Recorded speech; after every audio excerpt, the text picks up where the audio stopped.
From JBS Studios in Greater New York, this is the JBS News Update with Teisha Bader. I'm Teisha Bader with the JBS News Update for Friday, December the 1st, 2017. An IDF soldier was murdered last night in the southern city of Arad in what is believed to have been a terror attack. 19-year-old Ran Yitzchak Kukia was waiting for a bus last night near a shopping mall in the city when he was stabbed to death. Israeli security forces are conducting a large-scale manhunt for the assailant and believe that the attack was nationalistically motivated. Israeli Prime Minister Benjamin Netanyahu sent his deepest condolences to Kukia's family and said security forces are operating to capture the perpetrators. They will face justice, he said, and will continue combating terrorism at full force. Kukia, who was posthumously promoted from corporal to sergeant, will be laid to rest on Sunday. The United Nations General Assembly passed 6 anti-Israel resolutions yesterday, including one that denies Israel's ties to Jerusalem, another that calls on Israel to give the Golan Heights to Syria, and one that criticizes Israel for violence towards Palestinians, with no mention of terror or violence on the part of the Palestinians towards Israel. B'nai B'rith International said the resolutions were in keeping with the anti-Israel narrative that is pervasive at the UN. They said the UN shows no self-awareness in demonstrating its relentless bias towards Israel, a country that stands out in the Middle East with its commitment to democracy, diversity, and coexistence. Well, there are conflicting reports surrounding the possible moving of the American embassy in Israel from Tel Aviv to Jerusalem. A report from Israel's Channel 2 Wednesday said the announcement to move the embassy could happen as soon as next week, but the U.S. State Department said that report was premature. State Department spokeswoman Heather Nauert said yesterday no decision has been made on that matter yet.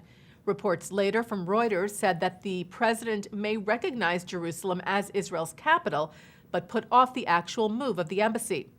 An announcement of some kind could be made very soon, as the Trump administration has until December the 4th to sign the waiver that comes up twice a year on the issue. The waiver delays moving the U.S. embassy to Jerusalem for another 6 months. Every U.S. president since Bill Clinton has signed that waiver, citing national security concerns and the impact of such a move on potential peace between Israel and the Palestinians. Argentina passed a law this week to officially create a memorial day for the victims of the 1992 terror attack at Israel's embassy in Buenos Aires. We reported to you that the country's lower house of parliament overwhelmingly voted in favor of the law last month, and on Wednesday, its upper house unanimously pushed the law through. It establishes the, quote, Day of Memory and Solidarity with the victims of the attack against the Embassy of Israel on every March the 17th, and includes a week of events to raise awareness about the consequences of global terror.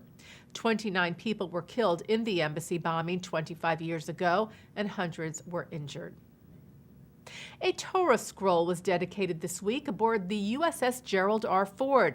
The JWB, the Jewish Chaplains Council, which is the umbrella body for Jewish chaplains in the military, dedicated the scroll this week aboard the Navy aircraft carrier in Norfolk, Virginia, in memory of Sergeant Jacob Camaras, a veteran of the U.S. Army Air Corps during World War II. Camaras' son, grandson, and other family members were on hand to take part in the ceremony.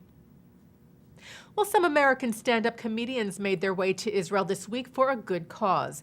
D.C. Benny, Tammy Pescatelli, Don McMillan, and Avi Lieberman are performing across Israel in the 20th biannual tour of Comedy for Kobe.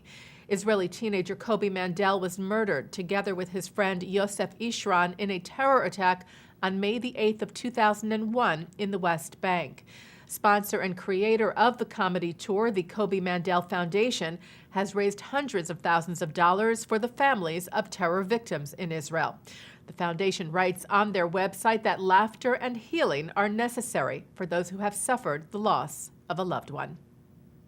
And taking a look now at our programming for tonight on JBS for Friday, December the 1st, live Shabbat services are coming up at 6 o'clock from New York City's Central Synagogue, followed by a klezmer and jazz concert with clarinetist David Krakauer. At 8, a look at the films of Mel Brooks from the 92nd Street Y, and at 9, it's the film Mama Drama, followed by Musica at 10:30 with Israeli rock band Itlis. And coming up right after this newscast tonight at 5:30, Rabbi Shlomo Riskin looks at this week's Torah portion. And that's the JBS News Update for Friday, December the 1st, 2017. I'm Teisha Bader. Shabbat Shalom.